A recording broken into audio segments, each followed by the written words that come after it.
मारूफ कवाल आसिफ अली खान संतू से मिलने बैरिया टाउन लाहौर में उनकी रिहाइश का पहुंचे। अस्सलाम वालेकुम सर। वालेकुम सर, बड़ी मेहरबानी, थैंक यू, बहुत शुक्रिया।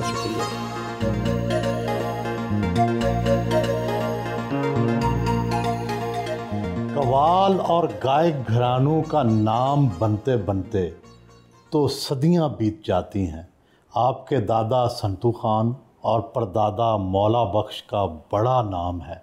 वो कौन सा ख़ास राग था जिसकी वजह से उन्हें शोहरत मिली? मेरे परदादा जी मियाँ मौला बख्श खान वो गवालियर घराने के शागिर्द थे, तो बाकायदा जो मेरे फ़न कवाली और गायकी में नाम किया वो मेरे दादाजी ने, उस्ताद संतू खान साहब ने। उनको जो उस वक़्त के बड़े लोग थे, सुनने वाले जो गवैये लोग थे, वो कहते थे उस्ताद संतू खान राग पहाड़ी के बादशाह है।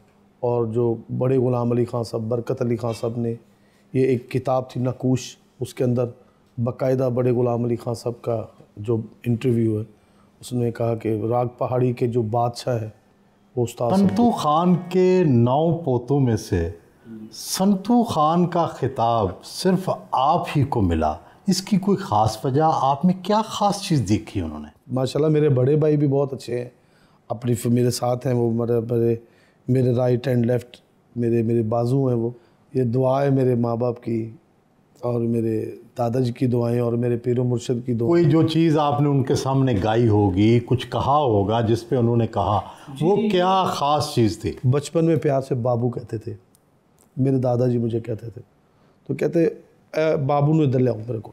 फिर मुझे कहते तुम गाओगे? तो मैंने कहा हाँ हाँ मैं गाऊंगा। तो मेरे दादाजी मेरे वालिद साहब को कहते हैं ले मसला हल हो गया। उन्होंने फिर अपना लब मेरी ज़ुबान पे लगा दिया। उन्होंने कहा ये गाएगा। कौन सी ऐसी चीज़ पहली बार गाई कि लोगों ने आपको नोटिस किया हो? फर्स्ट टाइम जी मैंने, रमज़ान का ही महीना था, तो मुझे आज तक याद है कि वजद की रात थी। तो वो मेरे लिए बहुत बड़े एजाज़ की बात थी कि उस महफिल में उस्ताद नुसरत फ़तेह अली ख़ान साहब ने भी परफॉर्म करना था, और अल्लाह गनी के रहमत करे ग़ुलाम फ़रीद साबरी साहब और अज़ीज़ मियाँ साहब। वो एक शेर था, मरमरी ताबनाक दीवारें, हुज़ूर दाता साहब सरकार की वो एक मनक़बत थी। मरमरी ताबनाक दीवारें गमज़दों को करार देती है, इन पे ताज़ीम से निगाहें डाल ये मुक़द्दर सवार देती हैं। इस शेर पे मुझे इतनी दाद मिली, इतने पैसे मिले, वो सारी महफिल में नोट ही नोट लोग। तो जब मैं उठा तो नुसरत फ़तेह अली ख़ान साहब बैक स्टेज खड़े थे, मैं देख के हैरान हो गया। उन्होंने वहाँ पे फिर उन्होंने मुझे दुआ दी, मेरे वालिद साहब को कहा कि भाई मंजूर आपको मुबारक हो, आपका बेटा कवाल बन गया। समझे, खुद मौसीकार घराने से ताल्लुक़ होने के बावजूद उस्ताद नुसरत फ़तेह अली ख़ान की शागिर्दी क्यों इख्तियार की? क्या ख़ास वजह थी? जब मैं इस फील्ड में आया हूँ और उन्होंने मुझे सुन लिया था, उन्होंने मेरे वालिद साहब को मैसेज भेजा कि ये बच्चा मुझे दे दे। और ये मेरे लिए बहुत बड़ी खुशनसीबी है कि मैं उस्ताद नुसरत फ़तेह अली ख़ान साहब की शागिर्दी में रहा हूँ। कितने साल? मैं जी 9 साल शागिर्दी में रहा उनकी, बाकायदा अल्हम्दुलिल्लाह मैं गंडा बंद शागिर्द हूँ। कहाँ कवाली दरबारों में गूंजा करती थी और अब यूरोप की महफिल में सुनी जाती है। आम गायकी और कवाली में क्या फ़र्क है? कवाली जो इल्म मौसीकी के अंदर जो सिनफ़ें हैं मौसीकी की, उनमें सबसे डिफ़िकल्ट सिनफ कवाली है। कवाली वो सिनफ है जिसके अंदर सब कुछ है, क्लासिकल भी है, नीम क्लासिकल भी है, ठुमरी भी है, गज़ल भी है, सूफ़ी भी है, हर म्यूज़िक आपको कवाली के अंदर मिलता है। ये सदका तो दरगाहों का है। आज जो कोई भी कवाल जब बनता है तो वो दरगाह, किसी दरगाह की निस्बत से बनता है, तो उसमें इसमें थोड़ी सी जिद्दत की उस्ताद नुसरत फ़तेह अली ख़ान साहब ने। उन्होंने कदीम और जदीद को मिला दिया, नए इंस्ट्रूमेंट्स यूज़ किए। जो नुसरत फ़तेह अली ख़ान साहब ने किया है वो कोई नहीं कर सकता। और उनका जो अंदाज़ था वो मैं समझता हूँ कि वो एक यूनिक है। आपने तजर्बा नहीं किया मगरबी मौसीकी के साथ मशरकी मौसीकी को मिला के? मैंने हॉलीवुड के बहुत बड़े सिंगर हैं, ब्रूस स्प्रिंगस्टीन, मैं उनके साथ परफॉर्म किया है। अभी वो मेरा जो उनके साथ मैंने एल्बम किया उसको ऑस्कर के लिए भी गया है वो गाना द राइजिंग, और मैंने कोलंबिया रिकॉर्ड्स के लिए काम किया है अल्हम्दुलिल्लाह। अभी पीटर गैब्रियल के साथ कर रहा हूँ, वो मेट के नाम से उनके पूरी दुनिया में फेस्टिवल होते हैं, वो मैं करता हूँ।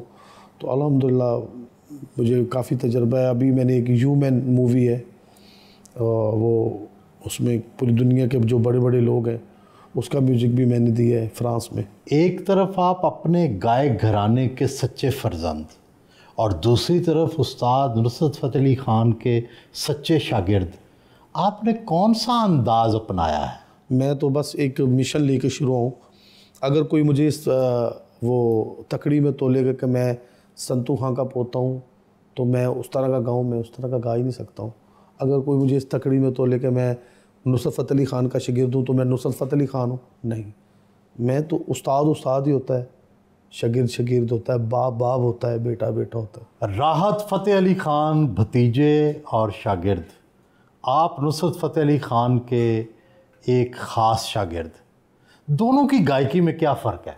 मैं समझता हूँ कि उनके लिए बहुत बड़ा ये एजाज़ है कि उन्होंने इस तरह की शख्सियत के साथ टाइम गुजारा है और अल्लाह माशाल्लाह। क्या कोई ख़ास राज उन्होंने सिर्फ राहत को सिखाया, आपको नहीं सिखाया? राहत फ़तेह अली ख़ान साहब तो बाकायदा उनसे उन्होंने बचपन उनका गुजरा है उनके साथ।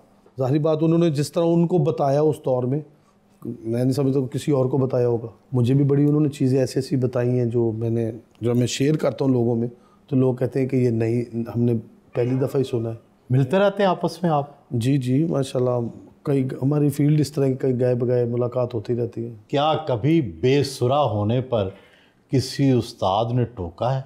सुर मिस हो जाना, लय मिस हो जानी इस काम का हिस्सा है, क्योंकि हमारा काम है लाइव और 3-4 घंटे कवाली करना। और कवाली हमारा जो पिच है कवाली का आम गायकी से, आम अंदाज से बहुत डिफरेंट है, बहुत ऊंचा है ये। बहुत ऊंचा और बहुत डिफ़िकल्ट है ये हमारे लिए। मैं खुद अगर मैं 10 मिनट बोलूँ ना तो मेरा सर दर्द शुरू हो जाता है। तो जब मैं महफिल में 5-5 घंटे परफॉर्म करता हूँ तो मैं बिल्कुल जब उठता हूँ प्रोग्राम से तो लोग मुझे कहते हैं कि आप लगते नहीं कि आपने 5 घंटे परफॉर्म किया, आप तो बिल्कुल फ्रेश है। ये फूलदार जैकेट, ये इतनी मुख्तलिफ अंगूठियाँ, ये घड़ी, क्या ये सारा स्टाइल एक गुलकार के लिए ज़रूरी है? ज़रूरत भी है और कुछ अपनी बंदे की अपनी हॉबीज़ भी होती हैं। मुझे बचपन से जब मैं होश संभाली तो मुझे गोल्ड पहनने का बहुत शौक़ था। कितना गोल्ड है आपके पास? आप जियो से हैं या एजेंसी से हैं? गोल्ड अल्लाह का शुक्र है जी, मैं जो पहना यही है मेरे पास। बाकी मिसेस के पास माशाल्लाह है, अल्लाह का शुक्र है।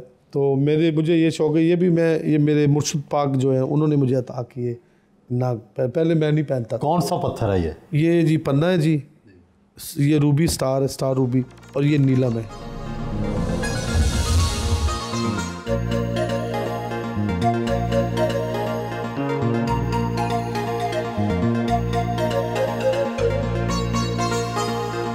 बहरिया टाउन में अपने दोस्त महमूद भट्ट के घर पहुंचे।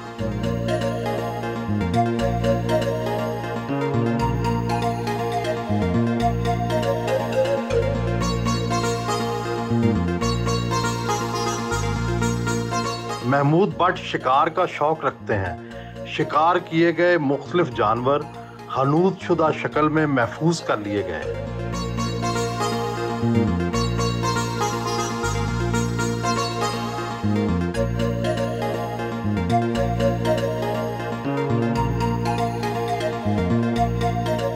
इसकी बेस जो है वो साउथ अफ्रीका है। दुनिया में सबसे ज़्यादा शिकार जहाँ पे किया जाता है वो जगह जो है वो साउथ अफ्रीका कहलाती है। और खान साहब का जो ससुराल है वो भी साउथ अफ्रीका है। तो साउथ अफ्रीका में इनसे मुलाकात हुई और ये दोस्ती फिर तब से लेके आज तक जारी है। खान साहब का काम तो ऐसा है कि जिसकी जितनी तारीफ़ भी की जाए कम है। लेकिन एक चीज़ का जिसे मुझे इनके दोस्त होने के नाते जिसका मैं रिग्रेट फील करता हूँ वो ये है कि जितना नाम इनका मुल्क से बाहर है, इतना मुल्क के अंदर शायद उतना इनको एक्सपोजर नहीं मिला जितना पूरी दूसरी सारी दुनिया में इनको लोग जानते हैं और इनके नाम को और इनको एडमायर करते हैं।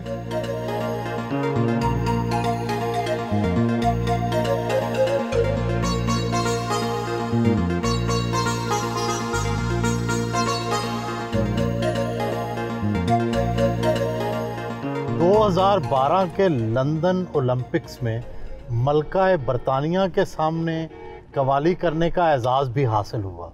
उस वक़्त क्या एहसासात थे?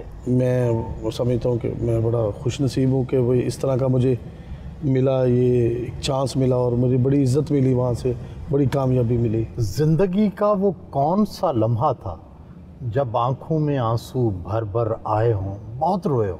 जी, वो लम्हा मैं तो कभी नहीं भूल सकता।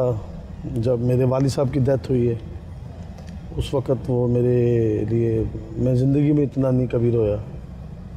तो बस उनका जो साया मेरे सर पे, मैं समझता हूँ आज भी उनका साया है, उनकी दुआओं का साया मेरे सर पे है। मेरी वालदा की दुआएं हैं साथ, अल्लाह उनको ज़िंदगी दे।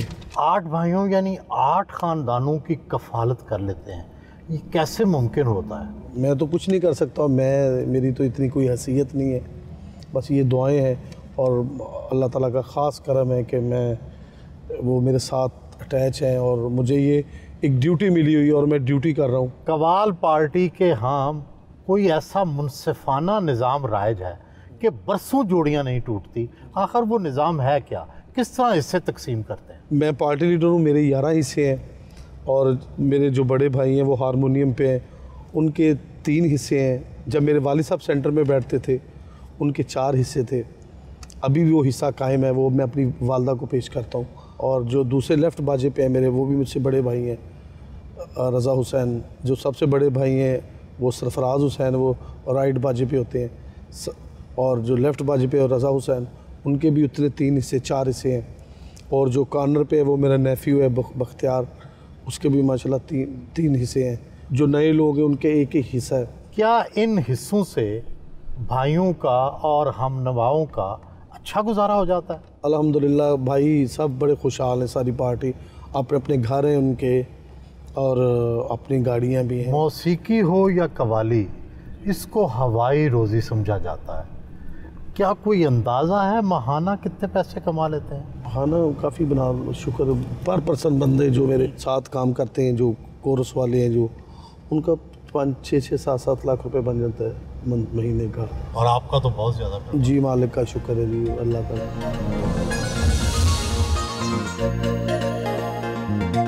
रात को अपनी वालदा से भी मिलने आए। सारे बच्चे बड़े नेक, बड़े लायक ते जेड़ा आसमान है, ये खानदान का साडे दा चिराग है। इन्हां नूं बाप दी पगड़ी बनाई है, वड्डे करके समझ के उन्हां दी सीट ते बैठे ने और बल्ले बल्ले होई दुनिया च आशाश कर रही आस अली खान। ए मेरा पुत्र मेरी एक है जी है ना, भी हमें है क्यों पीता है, वो भी नहीं बर्दाश्त कर।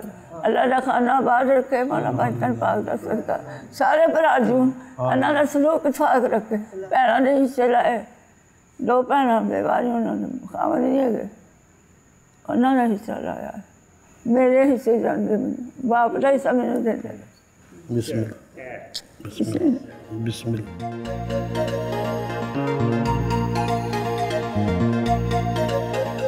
काम तो यहाँ बहुत किया, लेकिन चमके बैरून मुल्क जाकर बेल्जियम ने आपके फ़न के एतराफ़ में यादगारी टिकट जारी किया।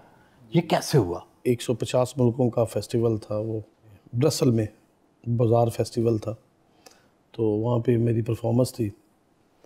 तो 6 दिन की परफॉर्मेंस के बाद उन्होंने मुझे ये इनाम दिया कि उन्होंने कि आप फर्स्ट एशियन हैं, आज तक किसी आर्टिस्ट का डाक का टिकट नहीं शाया हुआ बगैर, और पिक्चर के साथ, तस्वीर के साथ और नाम के साथ।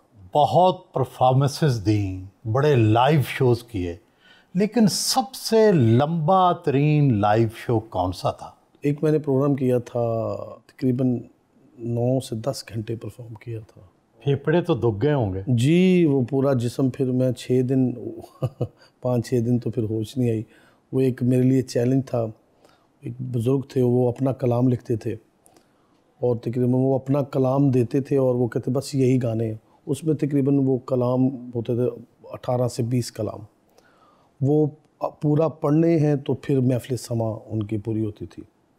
तो रात को 9 बजे शुरू हुआ और सुबह 7 बजे ख़त्म हुआ। सारे रागों का इल्म है, खुद गा भी लेते हैं, पसंद कौन सा राग है? मुझे सारे राग पसंद है। जो राग है ये, तो इसमें मुझे राग पहाड़ी बहुत पसंद है, हाँ जी, दरबारी भी पसंद है मुझे बहुत, और उसके साथ साथ जो मुझे राग मारवा बहुत पसंद है। कवाल हों या गज़ल गो, अक्सर उनको ना गज़ल याद रहती है न कवाली। सरगोशी में उन्हें हमनवा बताते हैं तो अगला बोल बोलते हैं। आपको कितना कलाम याद रहता है? कवाली की जो फील्ड है इसके अंदर एक बहुत बड़ा एक जिसको कहते हो ना वसी एक ग्राउंड है कि जिसके अंदर जब हम उतरते हैं, वास का तो इस तरह होता है कि हमने कवाली शुरू की है तो हमने शेड्यूल बनाया कि यार ये 15 मिनट का आइटम करना है, तो इतना उस हमें भी मज़ा आ रहा होता है और सुनने वाले वो उस कलाम पे एक एक घंटा गुजर जाता है। उस पे फिर हम तज़मीन करते हैं, उसकी गिरा करते हैं। तज़मीन से मुराद है कि उस जैसा मजमून साथ जोड़ते हैं, फिर हम उसको कहते हैं आमद। उस वक़्त वो साथ साथ चल रहा होता है, वो हमारा डिसाइड नहीं होता कि हमने ये पहले ये करना है, वो माहौल के हिसाब से हम चलते हैं। सरगोशी से आप कितनी मदद लेते हैं? जब हम एक कलाम शुरू करते हैं तो उस कलाम में से कहाँ निकल जाते हैं हम किस तरफ, उस वक्त वो जो सरगोशी पीछे कर रहे होते हैं वो इसलिए काम आते हैं कि हम जिस पॉइंट से हम शुरू होते हैं ना वो सिर्फ एक लिंक देते हैं कि जी आपने ये शुरू किया है और ये इसकी यहीं वापस आना है।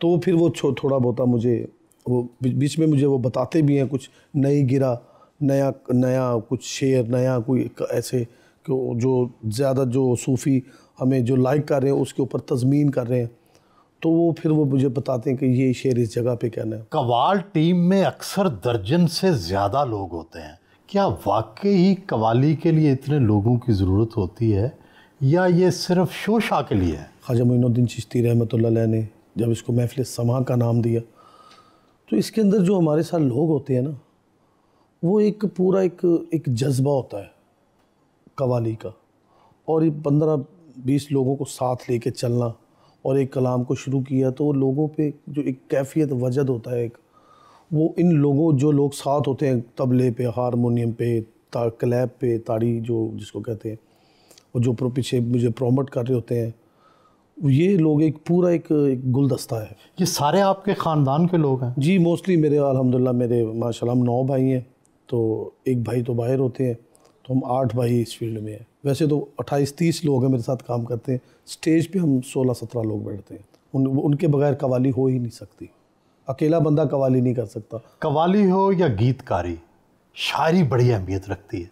आप ज़्यादातर किस शायर का कलाम जो है वो गाते हैं? मुझे जो घर से तलीम है, मैंने जो हमारे सूफ़ी शायर हैं जैसे ख्वाजा गुलाम फ़रीद, बाबा बुल्ले शाह, मियाँ मोहम्मद साहब और शाह हुसैन और जामी रहमतुल्लाह अलैह, उनका पर्शियन का कलाम मैं बहुत पढ़ता हूँ। मेरे वाले साहब बहुत माशाल्लाह अरबी फ़ारसी पूर्वी पे उनको अबूर हासिल था, तो उनकी बदौलत मुझे भी वो हिस्सा मिला कि मुझे शौक़ है फ़ारसी का कलाम पढ़ने का, और मैं ईरान में गया हूँ, वहाँ से मुझे बड़ी दाद मिली। ये मेरे लिए अवार्ड था कि जब मैंने ईरान में जो ईरान के प्रेसिडेंट उनके सामने कवाली की। कौन सी? वो गज़ल थी, बखूबी हम चुमा ताबिंदा बाशी, बामुल्क दिल बरी पाइंदा बाशी, मने दरवेश रा कुश्ती बगमज़ा, करम कर दी इलाही जिंदा बाशी। तो जब मैंने ये गज़ल पढ़ी तो उन्होंने मुझे एक जुमला कहा कि माइक पे कि आप पाकिस्तानी नहीं लगते, आप ऐसे लगते हो जैसे आप ईरानी हो, आपका एक्सेंट इतना अच्छा है। वो मेरे वालिद साहब की बदौलत ये मुझे एजाज़ मिला। अरबी में भी कवाली कर? जी अरबी में भी मैंने 2-3 का, मेरे वालिद साहब ने बहुत कवाली अरबी में। तो अरबी इस तरह हम इस्तेमाल करते, प्योरली अरबी नहीं, मैं से कहीं को मैं प्योरली अरबी कवाली नहीं, उसमें पर्शियन, अरबी एंड उर्दू कुछ पर, क्योंकि जो लोगों को समझ आ जाए। क्या वज़ीर आज़म इमरान ख़ान ने भी आपका सूफियाना कलाम कभी सुना? जी इमरान ख़ान साहब के लिए मैंने बहुत काम किया जी। जब वो पॉलिटिक्स में नहीं थे उस वक्त भी मैंने उनके लिए, शौकत खानम के लिए उनके लिए काम किया। मैंने पिछले दिनों में उन्होंने मुझे बुलाया हुआ था इस्लामाबाद, एक निजी महफ़िल थी, वो किसी को नहीं पता था, वहाँ पे तशरीफ़ लाए थे। फिर कौन सी वहाँ कलाम सुनाया? वो उनको बहुत कलाम पसंद है। इस करम का करूँ शुक्र कैसे अदा, जो करम मुझ पे मेरे नबी कर दिया, मैं सजाता था सरकार की महफ़िलें, मुझको हर गम से रब ने बरी कर दिया। कवाली वो फरमाइश करते हैं आप? जी उन्होंने मुझे फरमाइश करके ये सुनी थी कि वो मुझे इस करम का करूँ शुक्र कैसे अदा। तो इमरान ख़ान साहब माशाल्लाह उनका, क्योंकि उनका बड़ा साल उन्होंने नुसरत फ़तेह अली ख़ान साहब के साथ उनका टाइम गुजरा, उस वजह से भी उनको कवाली की बड़ी एक है। तो फिर उनके बाद मैंने उनके साथ टूर भी किया है यूरोप, इंग्लैंड में हमने फ़ंड रेजिंग की। तो जब फिर पाकिस्तान बुला के मुझे उन्होंने इधर अपने घर फिर मेरा प्रोग्राम रखा, और मुझे जो उनकी जो पसंदी की कवाली थी वो मुझे उन्होंने कहा कि यार मुझे ये भी सुननी। 1 घंटे के लिए गए थे, 4.5 घंटे कवाली करते रहे हमने। बड़ा अच्छा लगा, बड़ा ज़ौक़ है उनको माशाल्लाह। मैं ये इमरान खान साहब को, उनकी कैबिनेट को ये मैसेज देना चाहता हूँ कि माशाल्लाह वो बड़ा अच्छा काम कर रहे हैं जो भी कर रहे हैं। तो मैं चाहता हूँ कि मेरे फील्ड के हवाले से कवाली के ऊपर कोई एकेडमी या कोई इस तरह का कोई इदारा बनाया जाए कि जहाँ से कवाली लोगों को सीखने को भी मिले, सुनने को भी मिले, और जो हमारे ओवरसीज़ लोग हैं जो कवाली को बड़ा लाइक करते हैं वो पाकिस्तान आए और उनको एक कवाली का एक म्यूज़ियम मिले, क्योंकि हमारी वो विरसा है कवाली का कि कवाली के ज़रिए पूरी दुनिया में पाकिस्तान का बहुत नाम है।